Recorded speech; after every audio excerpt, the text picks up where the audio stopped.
नमस्कार साथियों, स्वागत है आप सभी का। तो आज की क्लास में हिंदी व्याकरण के कुछ महत्वपूर्ण प्रश्नों के बारे में पढ़ेंगे जो आपसे परीक्षा में पूछे जा सकते हैं। और आज की क्लास की खासियत यह है कि जितने भी प्रश्न लिए गए हैं वह हिंदी की किसी न किसी परीक्षा में पूछे गए हैं। तो काफी महत्वपूर्ण होने वाली है आज की क्लास, तो आप सभी वीडियो को एंड तक जरूर देखिएगा। और जो भी विद्यार्थी पहली बार क्लास ले रहे हैं, चैनल को सब्सक्राइब जरूर कर लीजिएगा, क्योंकि ऐसे ही प्रश्न चैनल पर डेली कराए जा रहे हैं, तो आप अपनी तैयारी के लिए चैनल से जुड़ सकते हैं। तो चलिए वीडियो को शुरू करते हैं और देखते हैं आज का पहला प्रश्न। तो देखिए, पहला प्रश्न है, स का उच्चारण स्थान क्या है? ऑप्शन ए कंठ, बी तालु, सी दंत या ऑप्शन डी ओष्ठ। तो आपको बताना है कि स का उच्चारण स्थान क्या होगा। तो देखिए, राइट आंसर हो जाएगा ऑप्शन सी। स कैसा व्यंजन है? स दंत व्यंजन है या स दंत ध्वनि है? याद रखिएगा, स कैसी ध्वनि है? स दंत ध्वनि है या दंत व्यंजन है? याद रखिएगा। तो स का उच्चारण स्थान हो जाएगा ऑप्शन सी, दंत। नेक्स्ट क्वेश्चन है, निम्न में कौन सा कथन असत्य है? ऐसे ही प्रश्न पूछे जाते हैं पेपर में, तो ध्यान से देखिएगा कौन सा कथन असत्य है यानी गलत है। ऑप्शन ए स ऊष्म व्यंजन है, या ऑप्शन बी फ ओष्ठ व्यंजन है, या ऑप्शन सी छ संयुक्त व्यंजन है, या डी त तालव्य व्यंजन है। तो यहाँ पर आपको बताना है कि कौन सा कथन गलत दिया गया है। तो देखिए, श ऊष्म व्यंजन है, ये बात सही है। फ ओष्ठ व्यंजन होता है, यह भी बात सही है। और छ संयुक्त व्यंजन होता है। तो यहाँ पर देखिए, ध्यान दीजिएगा, त तालव्य व्यंजन है, यह बात गलत है, यानी यह कथन असत्य दिया गया है। त तालव्य व्यंजन नहीं है। त कैसा व्यंजन है या त कैसी ध्वनि है? तो याद रखिएगा, त दंत व्यंजन है, ना कि तालव्य व्यंजन। तो ऑप्शन डी ही यहाँ पर राइट आंसर हो जाएगा कि यह कथन गलत है। नेक्स्ट क्वेश्चन देखते हैं, भाव, दशा, धर्म, गुण या कार्य का बोध कराने वाली संज्ञा कहलाती है। प्रश्न पूछा गया था, ध्यान से इसका आंसर देखिएगा, सरल प्रश्न है। भाव, दशा, धर्म, गुण या कार्य का बोध कराने वाली संज्ञा को क्या कहा जाता है? व्यक्तिवाचक संज्ञा, या जातिवाचक संज्ञा, या द्रव्यवाचक संज्ञा, या भाववाचक संज्ञा। तो राइट आंसर क्या होगा यहाँ पर? तो देखिए, सरल प्रश्न है, राइट आंसर हो जाएगा ऑप्शन डी, भाववाचक संज्ञा कहा जाता है। ऑप्शन डी यहाँ पर राइट आंसर हो जाएगा, याद रखिएगा। नेक्स्ट क्वेश्चन है, आम्ल का तद्भव शब्द क्या है? ऑप्शन ए आदर्शिका, बी आम्र, सी आपाक, या ऑप्शन डी आंवला। तो देखने में जो प्रश्न जितना सरल है, उतना ही ये परीक्षाओं में पूछा जाता है, और बड़ी बड़ी परीक्षाओं में ये प्रश्न पूछा जाता है कि आम्ल का तद्भव शब्द क्या है। तो ध्यान से देख लीजिएगा, सरल है, याद हो जाएगा। आम्ल का तद्भव शब्द होता है आंवला। ऑप्शन डी राइट आंसर होगा, आंवला। क्या है? आंवला तद्भव शब्द है, और आम्लक इसका तत्सम शब्द है। ठीक है, याद रखिएगा, आम्लक का तद्भव शब्द क्या होगा? आंवला। यह प्रश्न हो सकता है इस बार आपसे पूछा जाए, तो आम्लक का तद्भव शब्द क्या होगा? आंवला। नेक्स्ट क्वेश्चन है, तकदीर किस भाषा का शब्द होगा? ऑप्शन ए तत्सम, बी फारसी, सी तद्भव, या ऑप्शन डी अरबी। तो राइट आंसर क्या है? किस भाषा का शब्द है तकदीर? तो राइट आंसर याद रखना है आपको, ऑप्शन डी, तकदीर अरबी भाषा का शब्द है। ऑप्शन डी राइट हो जाएगा। तकदीर किस भाषा का शब्द होगा? तकदीर होगा अरबी भाषा का शब्द। नेक्स्ट क्वेश्चन है, सच्चिदानंद शब्द का संधि विच्छेद है। ऑप्शंस दिए गए हैं, तो राइट आंसर यहाँ पर क्या होगा? आप पढ़ लीजिएगा। तो यहाँ पर देखिए, सच्चिदानंद शब्द का संधि विच्छेद किया जाए तो ऑप्शन सी होगा। ऑप्शन सी यहाँ पर होगा सही। सच्चिदानंद शब्द का संधि विच्छेद देख लीजिए यहीं पर। तो यहाँ पर ऑप्शन सी राइट आंसर हो जाएगा। और अगर आपसे पूछा जाए कि सच्चिदानंद शब्द किस संधि का उदाहरण है, तो यह किसका उदाहरण है? यह है व्यंजन संधि का। यह भी याद रखिएगा, सच्चिदानंद शब्द व्यंजन संधि का उदाहरण है। ठीक है। नेक्स्ट क्वेश्चन है, आम में मिठास है, इस वाक्य में मिठास शब्द क्या है? व्यक्तिवाचक, जातिवाचक, या द्रव्यवाचक, या ऑप्शन डी भाववाचक। तो राइट आंसर क्या होगा? आम में मिठास है, तो मिठास शब्द क्या है? तो मिठास शब्द हो जाएगा यहाँ पर ऑप्शन डी भाववाचक संज्ञा। अभी मैंने आपको प्रश्न में परिभाषा कराई थी, इसके अनुसार ऑप्शन डी ही राइट आंसर होगा, भाववाचक संज्ञा। नेक्स्ट क्वेश्चन है, अनिच्छा शब्द का प्रयुक्त उपसर्ग है, यानी आपको इस शब्द में उपसर्ग बताना है कि अनिक्षा शब्द में उपसर्ग कौन सा है। ऑप्शन ए अ, बी अने, सी अन या डी अन। तो राइट आंसर क्या होगा यहाँ पर? तो देखिए अनिक्षा शब्द में जो उपसर्ग है, तो इसके लिए हम ऐसा करते हैं, संधि विच्छेद करते हैं पहले इसका। वैसे तो सरल है, पर फिर भी अगर आपको बताने के लिए किया जा रहा है, तो देखिए इसका संधि विच्छेद अगर किया जाए तो संधि विच्छेद होगा अन प्लस इक्षा। अन प्लस इक्षा, यहाँ पर संधि विच्छेद इसका होगा। तो अब देख साफ साफ आप देख सकते हैं, तो यहाँ पर उपसर्ग कौन सा हो जाएगा?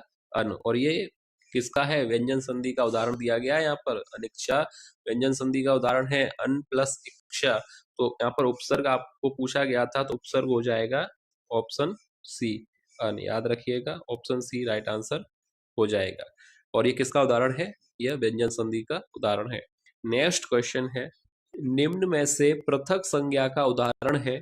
ऑप्शन ए किताब, बी कलम, सी विद्यार्थी या ऑप्शन डी गीता। तो राइट आंसर क्या होगा? पृथक संज्ञा का उदाहरण आपको बताना है। तो देखिए राइट आंसर हो जाएगा ऑप्शन डी गीता। गीता यहाँ पर सही क्यों होगा? क्योंकि गीता व्यक्तिवाचक संज्ञा है, और किताब, कलम और विद्यार्थी ये तीनों ही जातिवाचक संज्ञा हैं। तो यहाँ पर पृथक संज्ञा आपसे पूछा गया था, प्रश्न समझ में आ गया होगा। किताब, कलम और विद्यार्थी ये तीनों ही जातिवाचक संज्ञा हैं, तो पृथक संज्ञा हो जाएगी यहाँ पर गीता, क्योंकि गीता व्यक्तिवाचक संज्ञा है। ठीक है, क्लियर है आपको? नेक्स्ट क्वेश्चन है, आड़े हाथों लेना मुहावरे का अर्थ है।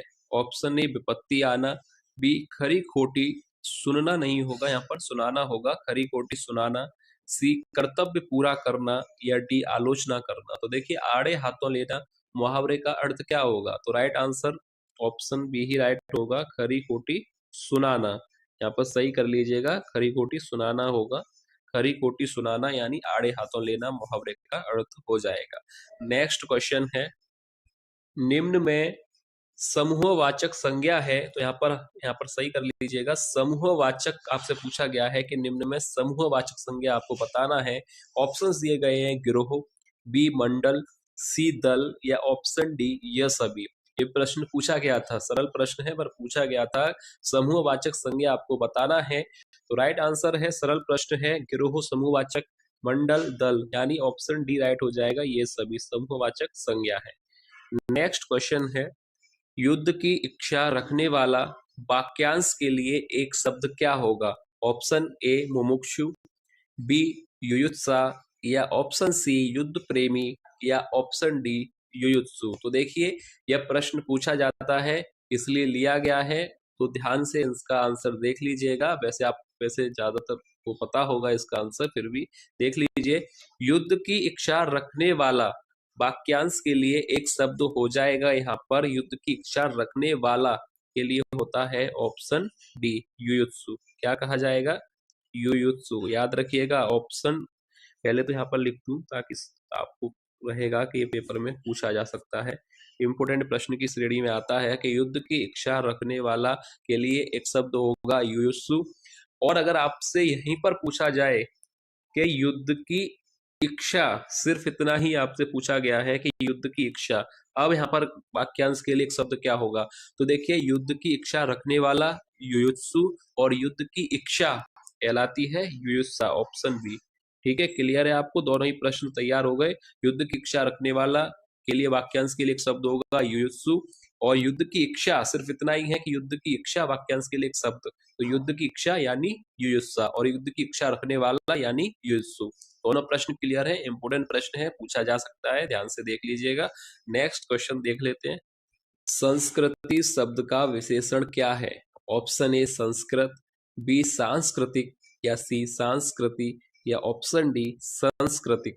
तो देखिए संस्कृति शब्द से अगर विशेषण हो तो यहाँ पर ऑप्शन क्या सही होगा? बी सांस्कृतिक। याद रखिएगा, संस्कृति शब्द का विशेषण हो जाएगा सांस्कृतिक, ना कि संस्कृतिक गलत है, और ए और सी तो बिल्कुल गलत है, बी ही सही होगा सांस्कृतिक। याद रखिएगा, संस्कृति शब्द से विशेषण बनेगा सांस्कृतिक। नेक्स्ट क्वेश्चन है, तिनका का तत्सम शब्द क्या होगा? ऑप्शन ए तिक्त, बी ताम्र, सी त्वरित या डी तृण। तो देखिए तिनका तद्भव शब्द है, और इसका तत्सम आपसे पूछा जा रहा है, तो राइट आंसर यहाँ पर क्या होना चाहिए? तिनका का तत्सम हो जाएगा तृण। ऑप्शन डी राइट आंसर होगा। तिनका शब्द का तत्सम शब्द होगा तृण। याद रखिएगा। ताम्र गलत है, क्योंकि ताम्र किसका होता है? तामा का। याद रखिएगा, ताम्र भी आए तो तामा याद रखिएगा। त्वरित किसका होता है? तुरंत का। ठीक है, त्वरित किसका होगा? तुरंत का। और ताम्र किसका होगा? तांबे का। और तृण किसका होगा? तिनके का। याद रखिएगा। नेक्स्ट क्वेश्चन है, निम्न में कौन गुणवाचक विशेषण नहीं है? ऑप्शन ए टिकाऊ, बी गुजराती, सी प्रत्येक, या ऑप्शन डी लंबा। तो राइट आंसर क्या होगा? गुणवाचक विशेषण आपसे पूछा गया है कि गुणवाचक विशेषण कौन सा नहीं है। तो देखिए, टिकाऊ, गुजराती और लंबा, ये तीनों ही गुणवाचक विशेषण हैं। तो राइट आंसर यहाँ पर हो जाएगा ऑप्शन सी, प्रत्येक गुणवाचक विशेषण नहीं है। सरल है, आप सभी को आना चाहिए इसका आंसर। गुणवाचक विशेषण नहीं है, ऑप्शन सी प्रत्येक। नेक्स्ट क्वेश्चन है, तीनों कालों को जानने वाला वाक्यांश के लिए एक शब्द क्या होगा? त्रिकालज्ञ कहा जाएगा, या त्रिपुटी कहा जाएगा, या ऑप्शन सी त्रिकालदर्शी कहा जाएगा, या ऑप्शन डी त्राता कहा जाएगा। तो देखिए, राइट आंसर क्या होगा? तीनों कालों को जानने वाला वाक्यांश के लिए एक शब्द होगा, ऑप्शन ए त्रिकालज्ञ। पहला ही ऑप्शन यहाँ पर सही हो जाएगा। तीनों कालों को जानने वाला वाक्यांश के लिए एक शब्द होगा त्रिकालज्ञ। और मैं आपसे पूछना चाह रहा हूं कि त्रिकालदर्शी किसे कहा जाता है? ये आप लोग बताइएगा, जो भी इस प्रश्न तक आ चुके हैं उनके लिए एक प्रश्न है कि त्रिकालदर्शी किसे कहा जाता है? तीनों कालों को जानने वाला तो त्रिकालज्ञ होगा, तो त्रिकालदर्शी कौन होगा? ठीक है, तो ये प्रश्न का आंसर आप लोग दीजिएगा, जिनको भी आता होगा। तो चलिए नेक्स्ट क्वेश्चन देखते हैं। शुद्ध शब्द का चयन कीजिए। ऑप्शंस दिए गए हैं, तो आपको बताना है कि वर्तनी किस शब्द की शुद्ध है। तो देखिए, डी और बी ये तो गलत है। ठीक है, ये तो आपको भी पता है, बी और डी गलत है। अब या तो ए सही होगा या सी। यहाँ पर मात्राओं का चक्कर भी होता है। तो देखिए, ऑप्शन ए और सी में से सही होगा ऑप्शन सी दीर्घायु। ठीक है, यहाँ पर ऑप्शन सी सही हो जाएगा। यहाँ पर मात्रा की वजह से ये गलत है, दीर्घायु यहाँ पर सही होगा। ठीक है, नेक्स्ट क्वेश्चन है, उद्गम में प्रयुक्त उपसर्ग है। ऑप्शंस दिए गए हैं, तो आपको उपसर्ग बताना है। तो देखिए, संधि विच्छेद करते हैं, तो उद्गम का अगर संधि विच्छेद किया जाए तो होगा उत प्लस गम। उद्गम का अगर संधि विच्छेद किया जाए तो होगा उत प्लस गम। तो यहाँ पर क्लियरली आप देख सकते हैं कि उपसर्ग हो जाएगा उत। ऑप्शन डी यहाँ पर सही आंसर होगा। उद्गम में प्रयुक्त उपसर्ग क्या होगा? उत। संधि विच्छेद कराया जाए तो ये होगा उत प्लस गम। और अगर आपसे पूछा जाए कि किस संधि का उदाहरण है, तो यह व्यंजन संधि का उदाहरण है।